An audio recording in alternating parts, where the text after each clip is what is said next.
good morning and a very warm welcome to the Andrew Eborn Show. And I'm delighted that Christmas has come early. My wife gave me a very early Christmas present, which is The White Ship by Charles Spencer.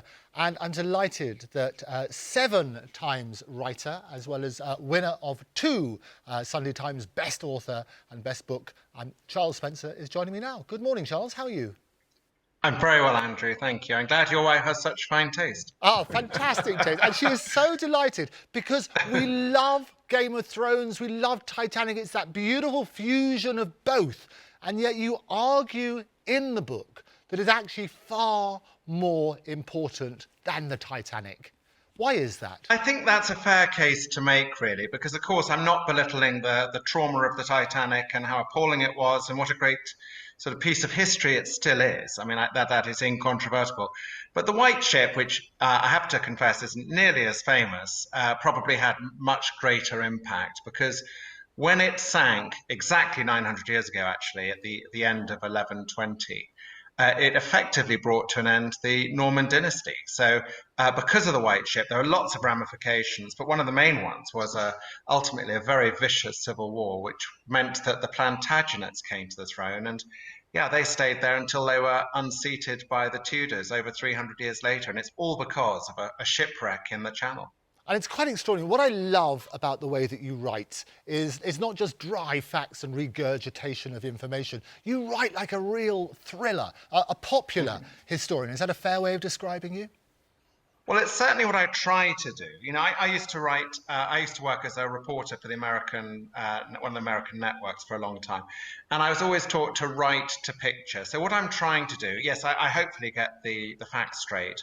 But at the same time, I'm trying to drive a story and make people interested. And, you know, I write for a more general reader. This is not for academics, although I hope they'll enjoy it. I'm trying to tell a true tale. You mentioned I've written 7 books. I try and find a subject or a person who I think has been wrongly forgotten by history, who is box office, really. And so I hope it's not a commercial approach. It's very much one that's driven by the story at the heart of it. And that's what I try and bring alive. Yeah, and I think what's great about you have 2 hooks, don't you? One is the big anniversary, as you say, 900 years, virtually to the day, back in November this year. Same as you did with Blenheim, that was tied into an anniversary. But also your central characters are just so good. Henry the First, I mean, come on.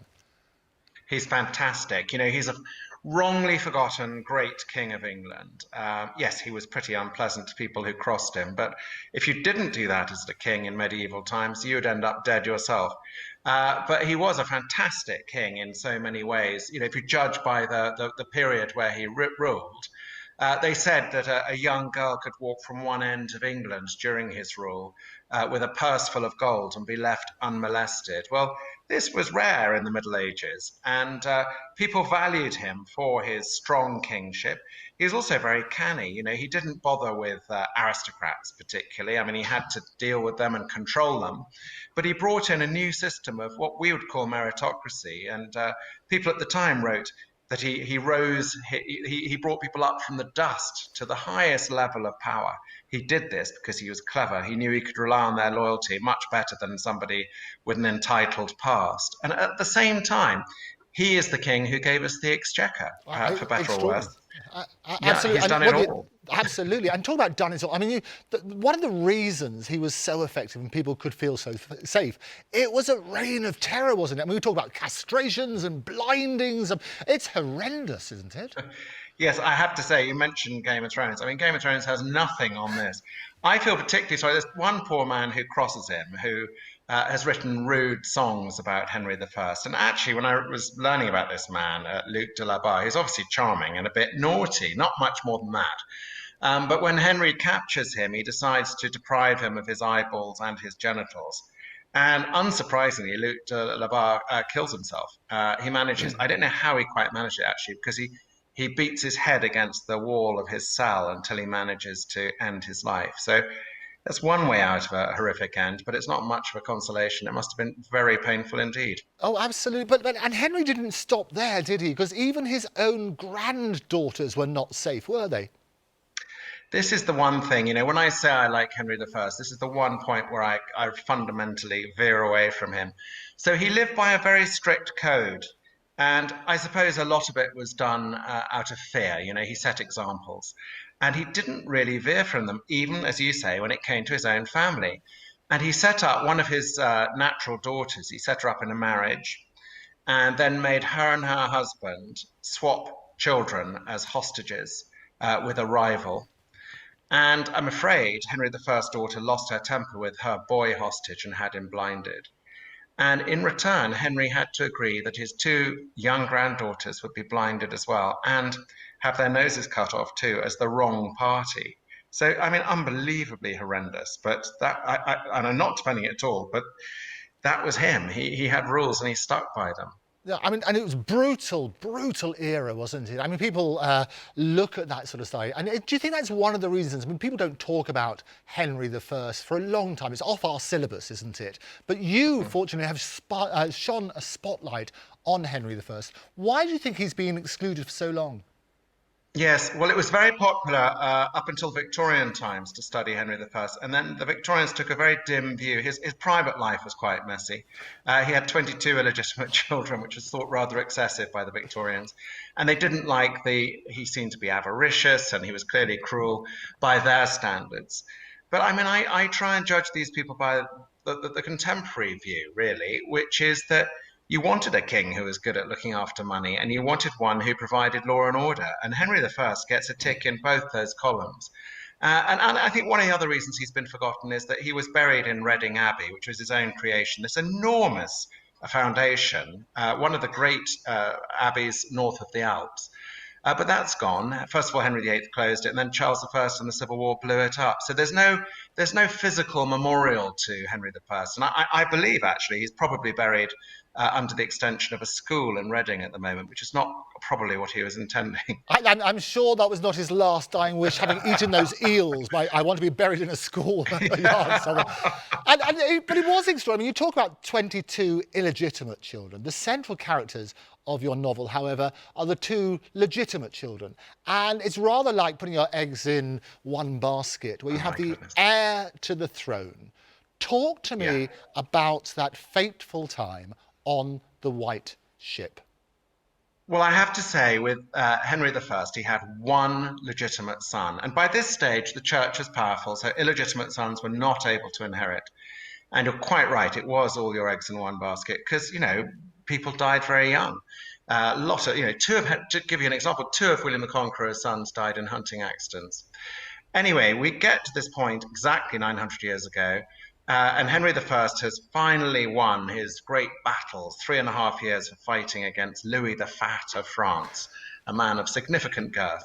And he's now returning home, and he gets to Barfleur, which is, I'm sure lots of your viewers will have been to Barfleur. It's a very picturesque fishing village now, east of Cherbourg. But then it was the port for coming back to Southampton. And Henry I is coming back in triumph, having beaten the French.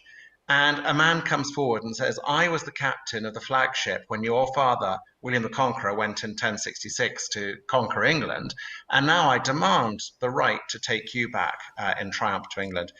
And Henry says, no, I've made my own arrangements, but I will give you my one legitimate son and various other children and relations, great generals and courtiers. They'll come on the White Ship, this fantastic vessel, which, as we sort of touched upon, was considered the sort of Titanic of its age. But then the big disaster is Henry I sets off across the channel for his 10 or 12-hour journey north, and the boy and his entourage get stuck into the wine.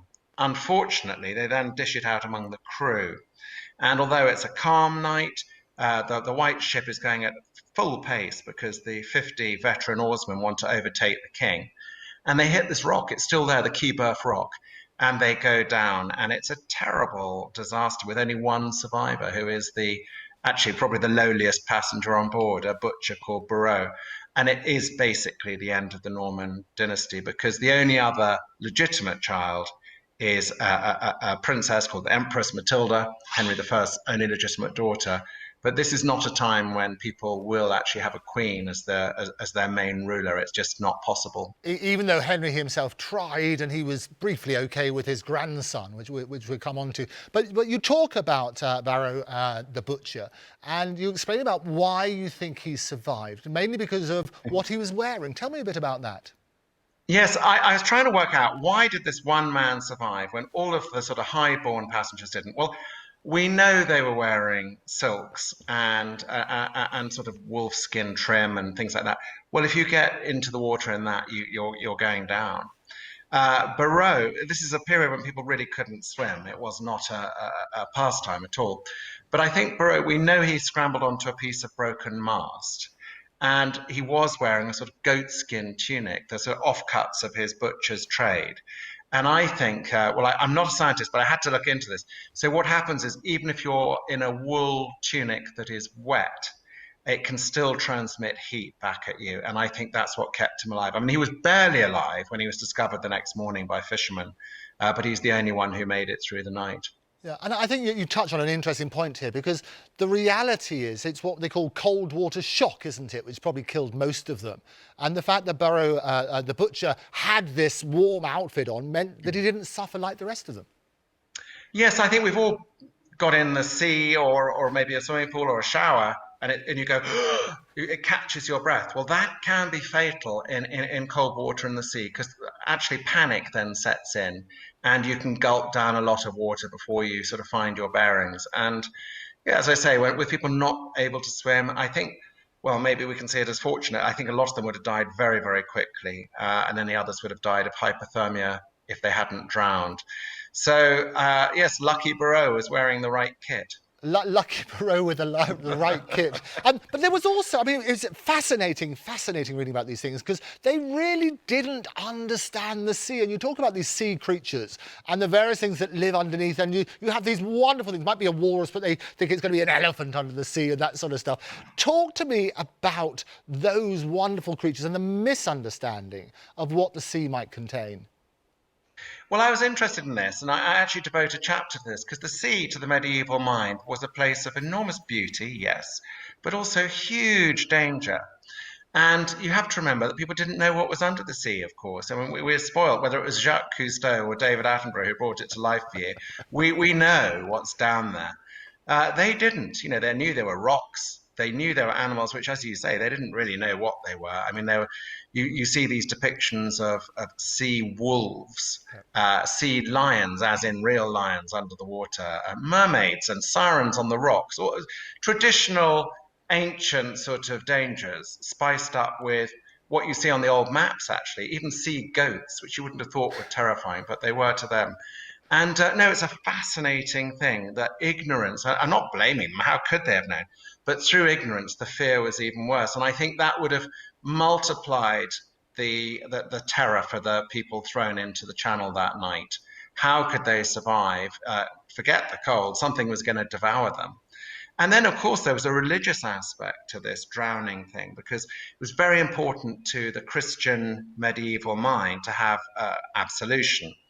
And you're not getting that if you're screaming for your life and then going under. And there was an enormous trade, actually, among the few people in the fishing ports who could swim. They probably were used to retrieving nets or whatever.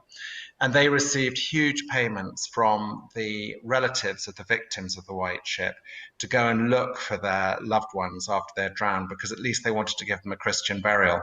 Well, very few of them were found, actually. And those that were, is often quite a long time afterwards, and they were hard to identify. In fact, one of the king's natural children, one of his sons, who was discovered, was only recognized because he was a real peacock of a young man, and they recognized his clothes. His face had sadly gone. Yeah, and you talk about religion. I mean, religion plays a huge part in the chronicles of that sort of. People actually document what happens, and they're always looking for a religious explanation. So you talk in the book about when the monks came to bless the ship so they avoid all these sea goats and these horrible creatures and things like that. And because everybody's drunk out of their minds, they shoo them away. And so when the chroniclers are trying to justify the actions, they say, well, it's probably because you shooed the monks away. This is so right. You know, religion was the cornerstone of life. And in no way am I belittling religious belief, but that the crossover between religion and superstition was very easy. And so when you couldn't understand things going on around you, then it was God's will. It was a very easy catch-all, really. And I think that at a time when God was not the Christian God that they believed in wasn't a sort of touchy-feely Gospels of the Apostles type of God.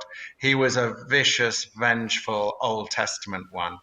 And he would smite you down if you did wrong. And you're quite right. You know, the sort of drunken oafs on board the royal ship who chased off the monks before the ship was blessed, they were held to account as bringing this about. And then you'll find, actually, interestingly, the prince who drowned, William Atheling, and Atheling's rather like Prince of Wales, it's the designated heir. There's nothing, we don't know a lot about him. We know, actually, I think he was very handsome, although bizarrely, anyone of high birth who is described by the chroniclers is seen as the most beautiful or handsome person on earth. But he was possibly a good-looking blonde chap who was very popular and liked to dress up, etc. But the chroniclers, after he drowned, decided that he must have been touched by sin, whether directly or something one of his parents had done wrong, because that would make sense. Otherwise, why would God have taken this innocent 17-year-old to the next life, as it were? No. So, yeah, religion was always the thing they were trying to get into the story. And in fact, that's particularly the case because you have so many of the historians, as we would see them, they were actually monks as well, no. Because they had the time and the means and the education to write these things down. And I think what's interesting as well, Charles, is that sometimes it's don't let the truth get in the way of a good story, because if the monks had to find the justification, they've got to rubbish him, don't they, in a way? So maybe he is a bit peacockish, maybe he's a bit too arrogant, maybe he's got to do this, and this is why God chose to smite him down. Is that fair? I think that is fair. And frankly, Andrew, who would want to be judged as their 17-year-old self? It's a bit tough, isn't it? Any adolescent is not the best manifestation of themselves. Right.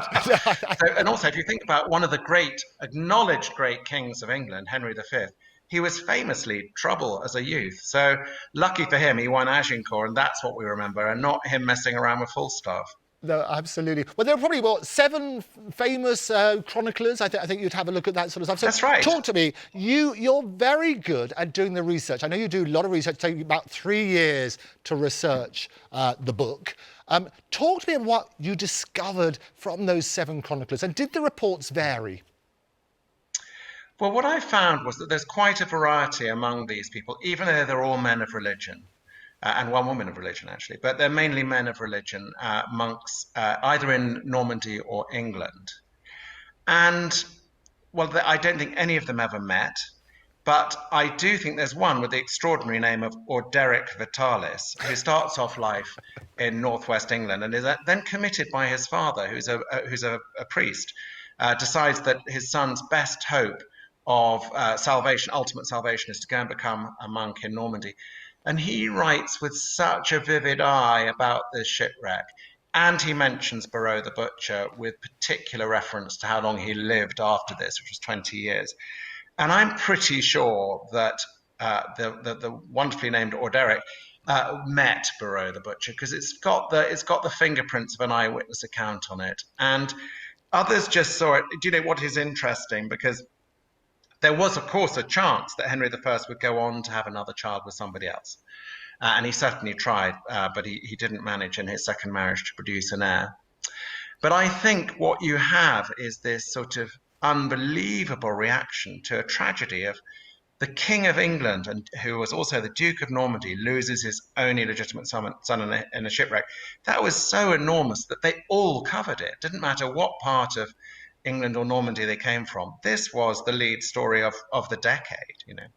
And what's interesting as well is how you yourself came to tell the story, because you were invited to address a group of people at Leeds Castle. You've done your 17th century stuff, you're an expert on that. They were a group of experts, knew everything there was possible to know about kings and queens and all that glorious stuff. You came across this wonderful story. Tell me about that night when you were invited. I think you were even a stand-in for somebody else, weren't you?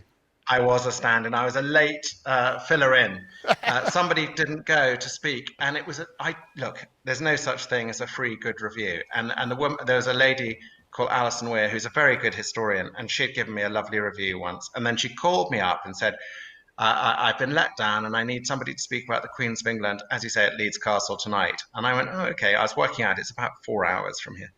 And I set off and I sat in Cafe Nero in Maidstone and put together a speech. And I thought, oh, this is going to be terrible because they all know probably more than me about Lady Jane Grey or Elizabeth I or whatever. So I thought I'd throw in a nearly queen, and that is somewhere we touched on earlier, Empress Matilda, who was Henry I's only legitimate daughter, who should have been queen. She was left as his successor, but it didn't happen. And I touched on the story of the White Ship, and I saw all these people who I thought would probably know the story, because I suppose we always assume people know what you know, and why should they? I realized they didn't know it. And then again, I was a stand-in, always the bridesmaid, never the bride. And I pulled the same story out, and again, people did listen to the White Ship. It's such a dramatic tale. And the implications of it are still with us. In fact, day before yesterday, I went to St Bartholomew's Church next to St Bart's Hospital in London. And they are both direct descendants of the White Ship, because the one person who's out of a job when a court goes into mourning is the jester. And Henry I's jester was a man called Heir. And Heir realized he was not going to be required for a while Henry I was not looking for a joke. And he went to Rome on pilgrimage, got very ill with malaria, because Rome was quite a sort of a disease-ridden place back in the Middle Ages. And he was saved, he believed, by St. Bartholomew in a vision. And St. Bartholomew said, I will save you, but in return you have to build St. Bartholomew's Hospital and Church in Smithfield in London. So he managed to get Henry's permission to do that. And you think, out of this appalling tragedy, you've got St. Bart's Hospital, the oldest hospital in England, still in its same place and still active after 900 years.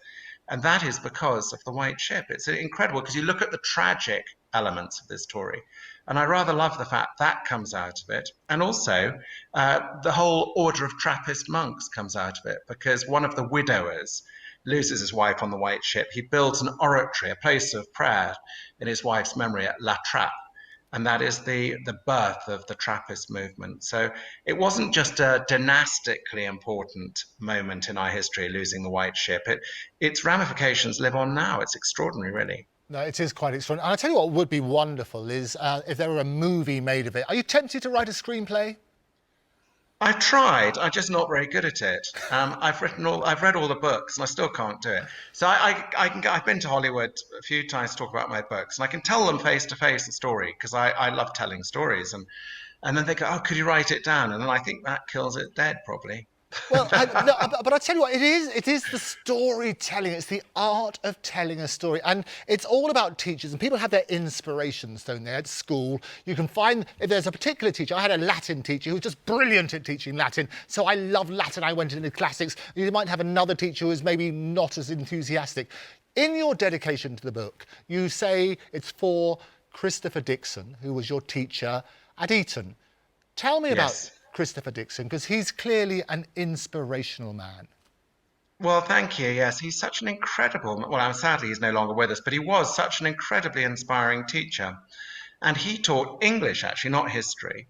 But what I loved was he was the least conventional Etonian master you could ever have met. He was a passionate aficionado of Clint Eastwood movies. And when he talked to us, he didn't really rate the books for the syllabus very much. So he took us off in all sorts of directions. And he set me an essay on concentration camp poetry. And I got really intrigued by it and wrote it. And then he made me copy it out on vellum, very Etonian this. And it's now in the school archives at Eton. But I mean, he made me believe that I could write, I guess, and made me think more broadly than I think would be normal among the Eton masterhood. I think that's one. It's sent up for good, they call it, don't they? Yes, that's right. I love that. I mean, it should still be there. Who knows? Oh, no, you must go and find it. I love this, because it's going to be part of the real challenge. Charles, it's been an absolute delight. I cannot recommend this enough for people who don't even like history. This is the best thriller out there. Christmas stockings have to be full of this fantastic publication. Charles, thank you so much for being my guest. It's a great pleasure, Andrew. Thanks so much. See you next time. Bye-bye. Thank you. Wonderful. And I tell you what, this is superb. Do get your other special halves to get a copy for you in the same way as my wife got me this. It is wonderful. So thank you so much to Charles Spencer. That's Christmas Soul for everybody.